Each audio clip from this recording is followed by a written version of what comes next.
Fighting Blindness Canada's Viewpoint is an education series that brings you the latest in vision research presented by health experts from across Canada. The session you're about to watch is a recording. To learn more about the research we fund and upcoming events, please visit our website at fightingblindness.ca. This Viewpoint is proudly presented by Bayer and supported by Abbvie, Apellis, Astellas, Biogen, Janssen, Novartis, and Roche. Thank you for watching. We hope you enjoy this session and share your thoughts with us in the comment section below. Welcome back. I hope you enjoyed our breakout sessions today. And we're going to close off our program today with probably one of my favorite sessions is our lived experiences panel. So we have three fantastic panelists joining us today. We have Dr. Ruanne Lai, who is a scientist here at UBC. She is passionate about bridging science and the arts and bringing complex scientific information to all. And she did her PhD here in the Department of Ophthalmology and Visual Science at UBC in 2019. She also lives with vision loss. We have with us also Doug Purdy, who was born in Nova Scotia. He holds degrees from Mount Allison University and UBC with a Master's of Social Work specializing in community development. Doug worked as a social planner in the city of Vancouver, and he's now retired, and he lives with wet macular degeneration and glaucoma. And for those of you who went to our Young Leaders session, you'll be familiar with our final panelist, Ali Usman. Ali is pursuing his PhD in experimental physics in Regina. He does incredible research that I can't even pretend to understand and has worked at prestigious institutions like CERN, Brookhaven, and the Jefferson Lab. Outside the lab, Ali is very passionate about advocating for science outreach and volunteers extensively and is very involved with our Young Leaders program. He also lives with retinitis pigmentosa. So thank you to our three panelists for joining us today.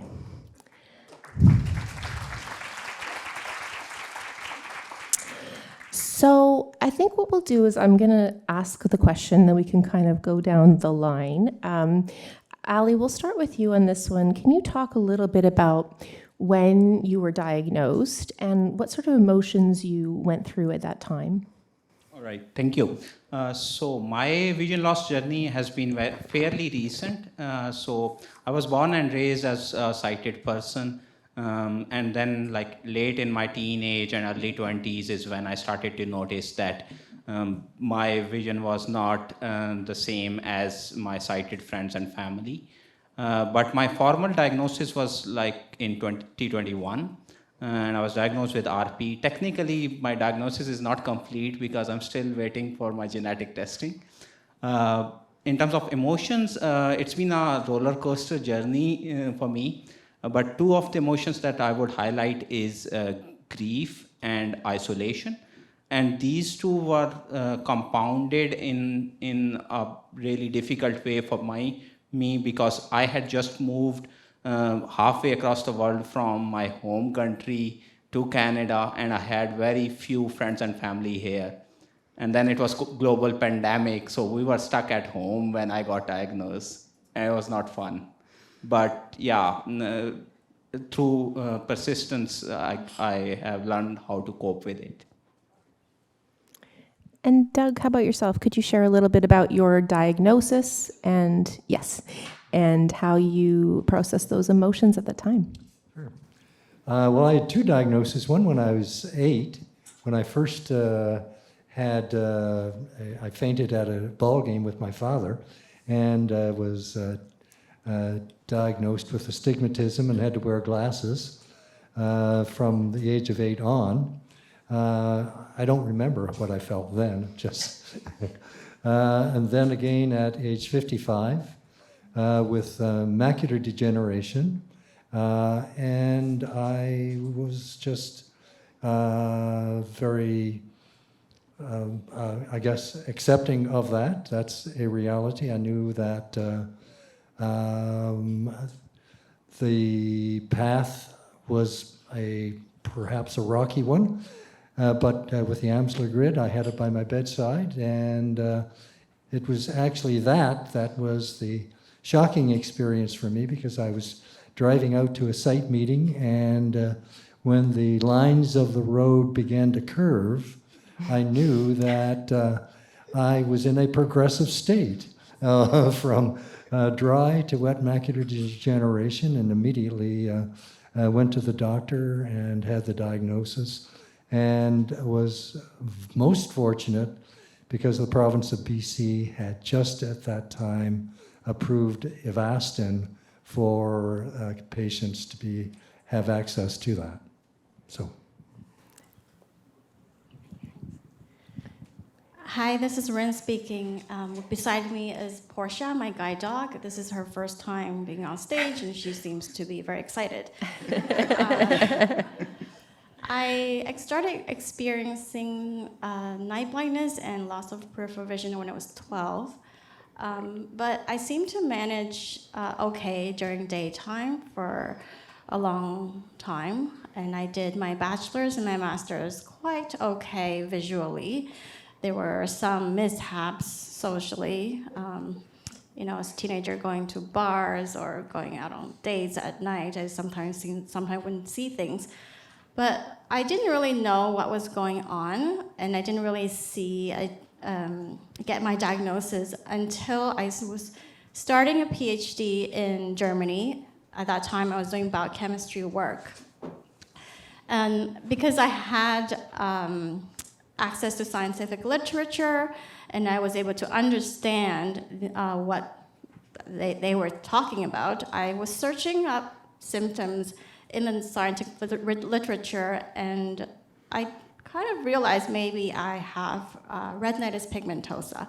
So I went to the ophthalmologist and asked him to diagnose me. And it was a very efficient process. I had all 3 tests done in one day. Within 4 hours, my diagnosis was clear. And as a scientist, which is kind of strange as a person living with sight loss, it was kind of a relief to know what was going on. And I realized I wanted to change my research to study retinitis pigmentosa. And so I left that initial PhD, which I did for a year and a half, which was really hard to do because I wanted to travel Europe and see what's going on in various parts of Europe. And then I came to Vancouver, where I started studying with Dr. Orson Moritz, whose funding was funded by Fighting Blindness Canada. So thank you, donors, who have supported Fighting Blindness Canada. You have supported me as a researcher and as a person living with sight loss. And my emotions didn't really kick in until I started to encounter problems during my daytime, and I stopped driving, and I lost some independence because I couldn't drive, and there was a lot of changes to adjust my daily life. And so the grief process is ongoing because I think my degeneration journey is somewhat slow, and at every stage there's a new loss.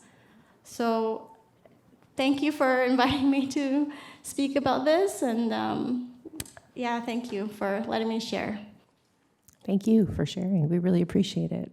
I think there's a lot of,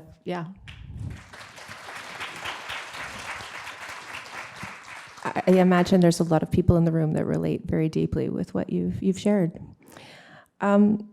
I'd like to ask a little bit about some of those early days. Doug mentioned, knowing it's going to be a rocky road at the beginning.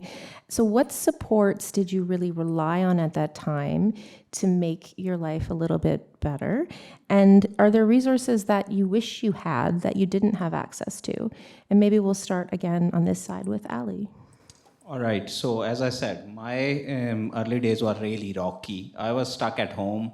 I had very few friends in Canada, and I was diagnosed with a progressive condition. So it was not fun to begin with. But what I have learned is that getting involved in the community, meeting more people who have shared experiences is what helped me as well. One of the things that helped me a lot is Fighting Blindness Canada itself. I've been involved in the Young Leaders Program for a year. Actually, it's my anniversary technically. So that helped me a lot. I've gone through the mentorship program. I met an amazing scientist who helped me navigate my way in my field a lot. In terms of what I could have had in the early days was, to be honest, if I were introduced to the community much sooner, I would have much easier time, because especially the feeling of isolation, and you are the only one in the room or in all the gatherings who has vision impairment, and you always need to remind people that you have vision impairment, is sometimes overwhelming. Yeah. My story's a little less complicated than yours. I had an amazing ophthalmologist, Dr. Briar Sexton, who is a very active participant in Fighting Blindness Canada. And more so, I have an amazing wife, much younger than me. She's somewhere around here. But as I look out, I see people, but I can't tell any characteristics of you. So I couldn't identify her in the crowd if I wanted to. But that aside, the situation was such that the team that I had via the ophthalmologist and then the referral to the retinal specialist was seamless, and it continues to this day. I've had that continuity. I've had the consistency of treatment, and I have been very fortunate to have been receptive to the treatment that has maintained my sight, even though it is deteriorating, because I have dry macular degeneration, wet macular degeneration, and I call it the trifecta. I also have glaucoma. So I have lots of drops and injections and so on. But I feel blessed every day to have my sight, to have friends, and have a beautiful family. So there you go.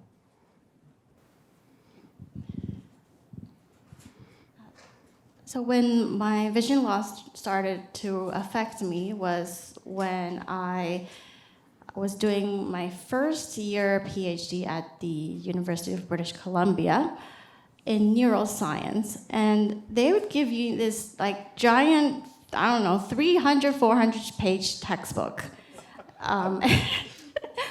It was my first time failing a course because I just couldn't read it anymore. And the support at that time was my supervisor. And he said, I'm going to get you connected with an ophthalmologist. And lucky us, I was in the Department of Ophthalmology. So I didn't have to wait very long, thankfully. And at that time, I talked to Dr. Simon Warner, who got me connected with CNIB and Vision Loss Rehabilitation Canada. So that's when I learned about smartphones, and I started orientation and mobility training, not right away, because I was in denial, and also learning that the UBC Center for Accessibility gave support. So it was at that time that I started to learn to navigate through this world in a different way, that learning can still happen, just have to figure out other ways of doing it. So I have a follow-up question for you, Doug. So you mentioned you have wet AMD, dry AMD, and glaucoma. So how do you manage all of the various treatments that you have or things that you have to do for those things? Fortunately, I've always been in athletics. I've always lived a very disciplined life and an organized life, a systematic life to get through the day, because I've had my own companies and businesses and so on. So one has to be organized. And I have my lovely supportive wife and family, and it's just that self-discipline. But it's one of the things that I know that if one is on one's own, the great difficulty it is to manage the, for example, the twice-a-day eye drops for the glaucoma, remembering when to take them. Then you get busy and then you forget. To manage the appointments, the 2 appointments per month, and navigate that. We travel a lot, and it's and having to navigate the timing of when you're out of town and when you are returning, and to be able to navigate when you can get your injections and so on. So it's really a self-management process that requires a lot of self-discipline to be able to do that. I'm just fortunate to have the time, the support, and the resources to manage it. Thank you. So, and sort of on the other hand, for Ali and Ruanne, having conditions that there necessarily isn't a treatment yet, how do you sort of stay hopeful? How do you keep informed about what your options might be in the future? How does that process work for you? We'll start with Ali. Yeah, so for me, being a scientist helps a lot. So what you can do is you can actually do your own research on the conditions. And so once I actually read a really nice article on my condition and printed it out and took it with me to my ophthalmologist and have them read it, and then we discussed about it. So yeah, I mean, I'm not an expert in that field, but being a researcher and scientist helps. Like I can keep track of what research is being done. But to me, I mean, the way I describe vision conditions is that with an infinite amount of resources for vision research, still you will have conditions that you will not get a cure or treatment. So being in the community helps a lot. It helps you to cope with your anxiety, depression, mental health, and also share experiences. Thank you. And to our other scientist. Well, I would. I still see my ophthalmologist annually. There are other things that are manageable, other symptoms that are manageable, like cataract and edema. And I did my genetic testing. There's my genetic testing results. Still, there's no positive results, so I still don't know what my gene mutation is. And it's been my lifelong quest to find that out. Hopefully, we will know one day. And otherwise, also, I echo the idea of connecting with others. I would be interested to connect with other young mothers with children. And if you have an eye condition, I would love to chat and to support each other, because I have 2 very wild boys, 6 and 8, and I don't see them sometimes, but I can hear them. Well, maybe we'll have a social hour table for moms with wild children. My next question is sort of about, again, around that time, maybe the early days of diagnosis. Did you ever feel the need to sort of hide your vision loss? Was there a moment that you kind of came out of the vision loss closet, so to speak? Or were you always just very open about that experience? And why did you do what you did? Ali, again, we'll start on your... Yeah, so for me, I went through sort of what I would call 3 stages. First one was the self-denial itself. So I was even like putting it under the rug that, oh, it's fine, it's going to be okay. But then at some point, the vision deteriorated to a point where I could obviously see that there was limitations. So that's where I sort of told myself that, okay, this will be here for a while or maybe forever. So let's improve our lifestyle and include this in my lifestyle. Then the next step was when I was confident with myself. Then I was scared of what others would think about me when I would share my sight loss, and this was sort of compounded by my like I've been brought up in a culture where disability stigma still exists quite open, and also my initial some disclosures had bad experiences, so I sort of got scared of doing that in the beginning. But then there was for me, sort of coming out of closet moment would be a discussion with one of the people at my workplace. They were not, they did not have a disability, but they belong to LGBTQ plus community, and they had come out a few years ago. So I wanted to ask them like what motivated them, and sort of explain my situation as well. And the thing that stuck with me is they said, well, you have a progressive condition, so at some point, even if you try to hide it, it won't be hidden. And before that happens, it's up to me to control my story. So that's one thing that it stayed with me is I came out so that I can control my own story instead of people making assumptions about myself. Yeah, that's how I came out. Thank you for that. I have goosebumps. Yeah, absolutely. Doug, what about you? Growing up in a mining town, Spring Hill, Nova Scotia, it was a very tough environment. And so I tried to wear my glasses as little as possible for a whole variety of reasons. One, because I didn't want to look like a geek.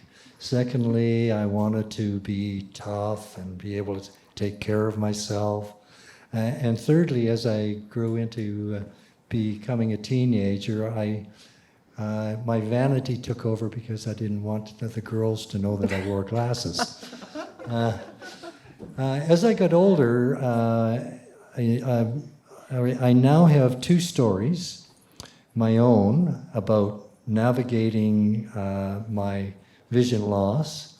My wife has a completely different version of that, and you should talk to her about that, because you get a very different story than mine about how well I'm doing, how I'm navigating everything well, how my two-fingered picking on the computer and instead of using the Siri app or whatever to dictate my memos, letters, what have you. You take forever. Why don't you just use? I'm getting that all the time. So and of course, my sight is deteriorating, and with that, there's more navigation required. So it's an interesting journey. It's fun time. Well, I think we're all lucky the glasses wearers in the room, because it's no longer geek. It's very chic to have glasses. Ruanne, I'll pass it to you now. Would you mind repeating the question? Yeah, what was the question? It was, did you ever try to hide your vision loss, or was there a moment where you sort of came out of the vision loss closet, I guess, that you shared that information with the people around you? Oh, yes. Okay. So when I went to orientation and mobility training the first time, my trainer is Darush, who is in the audience today. I'm so happy to see him. He gave me the identifying cane. I can't remember what that's called. ID. ID cane, and I didn't use it until 5 years later. So when I decided to do that was I went to the ARVO conference. I started to use the cane because I didn't want to bump into people and kept saying sorry and keeping my head down and kept saying sorry at a professional conference.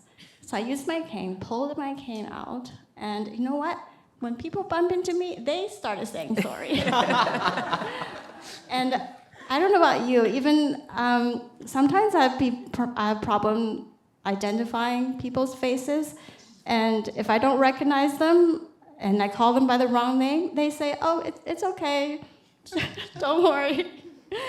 So yeah, there was a very clear moment when I felt that I can live as a person with sight loss with confidence instead of hiding that part of my identity and being not okay with it. Can I share one quick story as well? Okay, so yeah, this is related to ID, cane, and conferences. So when I got enough confidence and through a lot of trial and error, when I got to a point where I was like, I don't care what people think of me having a cane. So then last summer, I went to the biggest physics conference in Canada that was held in Fredericton, New Brunswick. And I took my ID cane with me. I had my mobility cane as well, but I took my ID cane with me. And then when it was time to give my presentation, I just opened up my ID cane and started using it as a pointer. So you can use canes for other purposes as well. I'm sure the O&Ms in the room are going to have a word with you later. All right, well, I'm being mindful of time, and I have lots more questions, but I'd like to give an opportunity to our audience if they have any questions. If not, I can keep going. But if you have a question, can you wave, and we'll bring a mic over to you. Okay, we have a couple hands, so just bear with us. Okay, we're gonna go here first.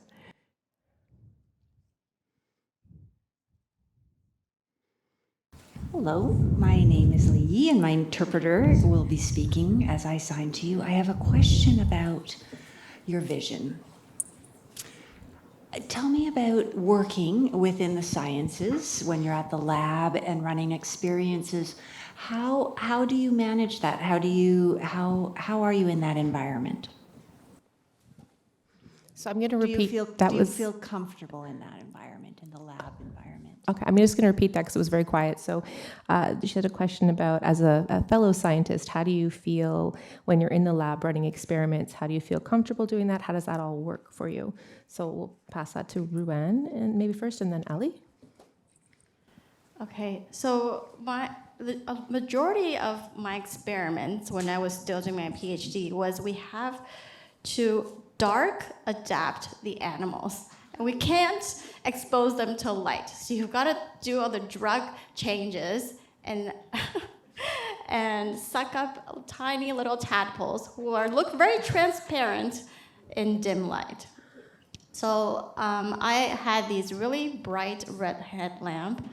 That was very helpful, and thankfully the red lamp didn't affect the experiment. And I think part of being visually impaired is you have to be very organized with where you put your things, especially those clear, long, tall cylinders.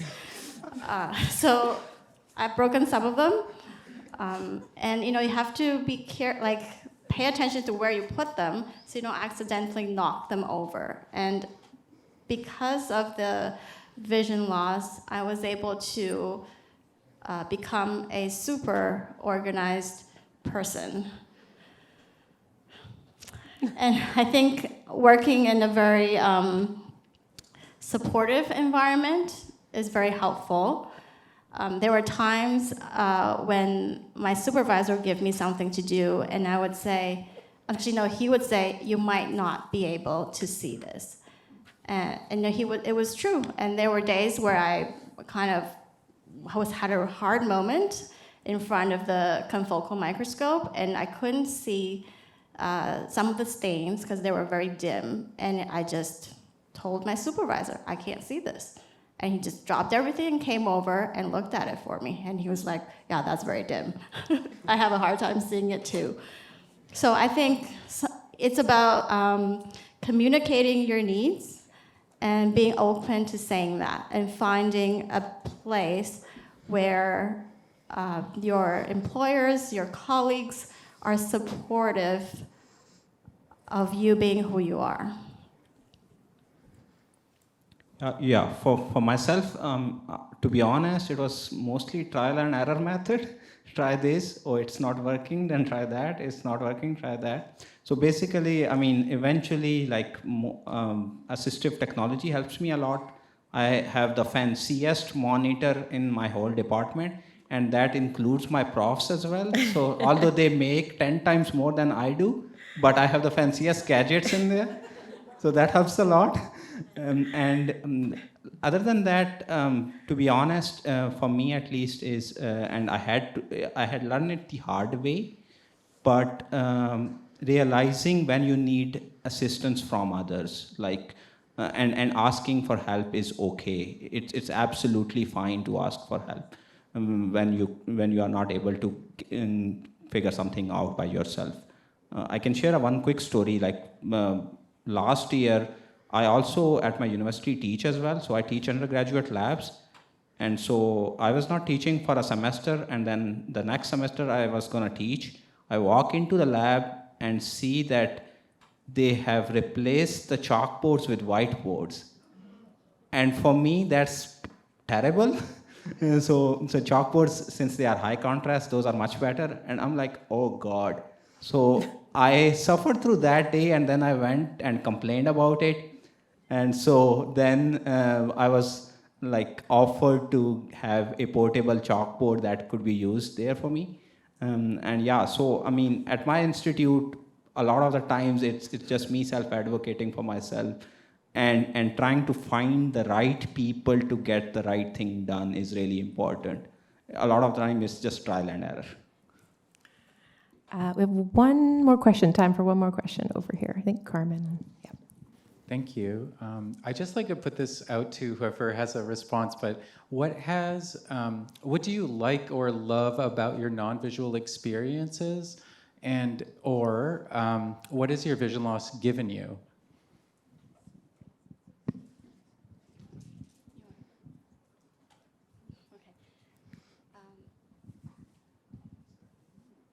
I would like to say that it has given me ongoing, continuous conflict resolution, problem-solving skills.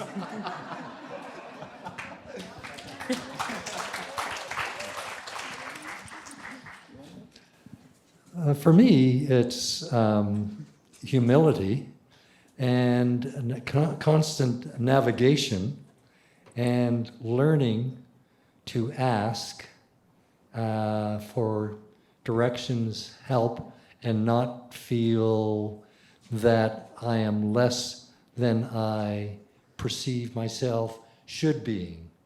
So.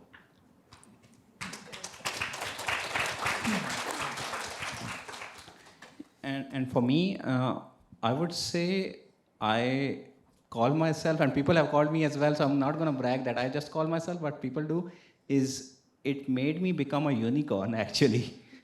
So, and I can explain why. I mean, so at this point, I'm still looking. I keep saying to everyone I meet is, as far as I know, I'm the only visually impaired physicist in Canada.